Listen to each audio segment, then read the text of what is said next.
Here is how the pile is looking. In today's book we're reviewing, as we're going through the Power of Five series, it's the first one, book 1, Ravensgate. Here we have it in the sunshine. So, first things first, before I can start talking about this book, today's Pokemon is Lombre. Is that a beak? Hello and welcome to another book review. This is episode 2 and we're beginning my reviews on the Power of Five series by Anthony Horowitz. This is the first book, Ravensgate. I think I first became a fan of Anthony Horowitz when I read Stormbreaker in my year 6 class, so I must have been around 11 years old, 12 years old, 14.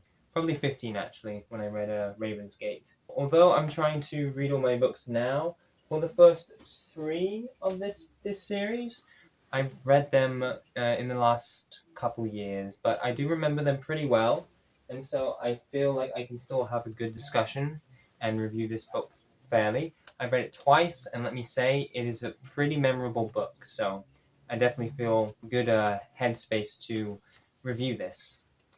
Not a deep analysis, but a review. Firstly, Anthony Horowitz, looking at his 2 big series, in my eyes, Alex Rider and then Power of Five, he loves the modern setting, he loves globe-trotting adventures, that sort of thing, exoticness, and then also teens in situations where they really shouldn't be, where adults should be, or something like that.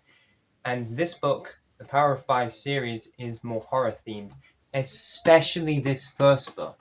This first book follows Matt Freeman, who is a juvenile delinquent of 14 years old, I think, at this point. In the series, he does grow up a little bit. He changes a lot. 15 years old in the book I'm reading now, in book 4 at least. And this isn't really spoilers, by the way, here first. I'll go through a few things, but I will give a light spoiler warning fairly soon because it's kind of difficult to discuss this book without doing that. But basically, he's an orphan, his parents have died, this is all stuff we find out at the beginning. But also he has this sort of sense where he can sense when something bad is about to happen. Matthew has these powers, but he has no idea how to use them. He doesn't really understand them. This book is about the normal clashing with supernatural elements all of a sudden. Horowitz makes it so believable. He takes the story at a slow pace, and it is just so powerful and potent. There's so much dread in these pages, but they're not too overly explicit. There are some bits in the story where it does get really gross and gritty and a little bit gory. And for that reason, I remember even when I was 15 and I read this, or 14, I was pretty grossed out. This is about the age of the main protagonist, which is usually a good indicator of the target audience sometimes. I've heard people say for the Power of Five, they recommend you be at least 12. Judge by yourself, but if I was just giving a general estimate, I usually like to be a bit more reserved. You don't know, and personally, for my taste, this is an older teen book, 15 plus, 16 plus. I'm sure younger ones can read it, but for me, there was some unpleasant scenes when I was that age. But it is still very effective. And although the writing is a bit sparse, there is plenty of story packed in this. I just recommend it. It's incredible where it goes, it's incredible how it ends, and all of the side characters are written interestingly. Basically, without going into the spoilers, Matt is he gets in trouble with the police again, and he's taken to do some on the farm. It's like Dr. Phil, send him to the farm. Send her to the ranch. He goes to Lesser Malling, a town in Yorkshire, and he works on a farm with this lady to try and, get him on the right path again, hard work. It's like holes. He ends up finding out there's supernatural elements to this town/village, and he can't escape, and just crazy things happen. There's something going on in the woods. It's so hard to describe without going into spoiler territory, so light spoiler warning issued. Hey, it's a spoiler warning, watch out! Navigate the video chapters to avoid it! Matthew can't leave this town. He tries to cycle away because things are freaking him out. He's very critical and suspicious of things, and he's rebellious. He doesn't like this place anyway, but there's something wrong with these characters. When he walks around town, everybody knows him, everybody's excited to see him. There's some cultish activity. None of the townsfolk seem normal, they all seem like dead inside, or like robots, or like they're being puppets, right? And he tries to cycle away, he tries to escape on his bicycle. Every route he takes, he can't escape, he keeps turning back round. It's like Lesser Morning is in a loop. It's like cut off from the rest of the world. No one can come in, no one can come out, and they've trapped him here. And it's just crazy how little resources he has, how little agency he has, and yet he still manages to push through and fake this and pretend to be ill and then get out of this, and he's hearing humming in the woods. Just for the whole series, Horowitz puts his characters in such dire situations where there's very, very limited options. He makes the antagonistic force feel so suppressive and intelligent, and everybody who tries and help Matt has a horrible supernatural death. One of my favorite bits is somebody's trying to help him out. The youth worker is coming in to check in on Matt to see how he's doing at the farm because, he came through like a delinquent youth program, and so his counselor is coming in to check up on him. As he's driving down the highway, like the radio is turning on by itself, and you're like, oh shoot, the supernatural forces are getting him. And it's like, please, please, please, this guy trying to help Matt, and he died. This guy trying to help Matt. Now this guy's coming. Please, may he somebody help this poor 14-year-old boy who's stuck in this crazy town and who's gonna be sacrificed to the gods or something of this cult. And then he is going on the radio and it's turning on by itself. He's trying to turn it off, and then just like the car is taking control of. And it's veering him side to side. I am spoiling bits here, I gave a warning.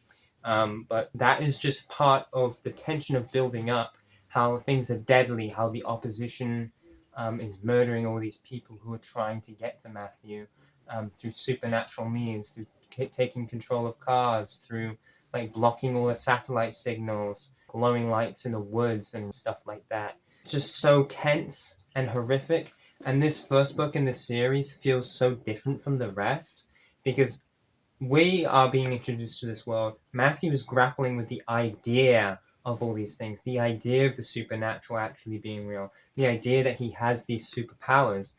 And here's another spoiler warning. He doesn't figure out his powers by the end of the book. He doesn't even figure out his powers until later on in the series.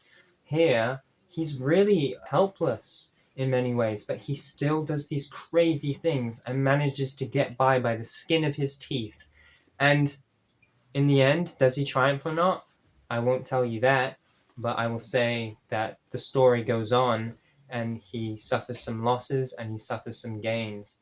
But this book is so special, it is so tense, it is so well written, the descriptions are so gross and crunchy, and a magnificent first entry in such a tense and dramatic modern supernatural story with ancient evil and superpowers all set in 2007. And I love the concept. I love how slow it is too, how fast paced it is, but how slow the progression of things are. He doesn't figure out his powers straight away and then becomes a Superman. He has a lot of self-doubt and a lot of uncertainty, and a lot of these things tie back to the incident with his parents. So this book is amazing. I give it a solid 6. Thinking of a strong 6. But again, what's wrong with it? I feel like there's not too much wrong with it. Sometimes it can get a bit intense or repetitive, or oh, I know what's going to happen because nothing ever works out. But then it still surprises you with the solutions and the small wins that he makes along the way. So there's only so much of it. The writing is certainly orientated. It's really well done, but it's still orientated towards people in their mid-teens, maybe. The language is fine for younger teens also. It's just the content can be a bit too gruesome. So again, maybe a bit older teens. But yeah, this is great, and I'll give it a solid 6. A solid 6. It's still really good. I still want to be a little bit harsh and critical when it comes to my rankings, just so we're not blowing through to the 7s so easily. But this is very good. Power of 5. It gets more than a 5. It gets a 6. That's book 1, Raven's Gate. And I'm excited to bring you reviews for the rest of the series. But that's it for now. That's it for today. Thank you so much for joining me. And congratulations, Raven's Gate, for getting 6. You go on the bookshelf above Ali Smith's Girl Meets Boy. And in fact, I think we're going to have a lot of good books. So I think I'm actually going to put this down here, because this is a 5. Sure, let's put it down here. Let's keep this top one for 6 and 7s.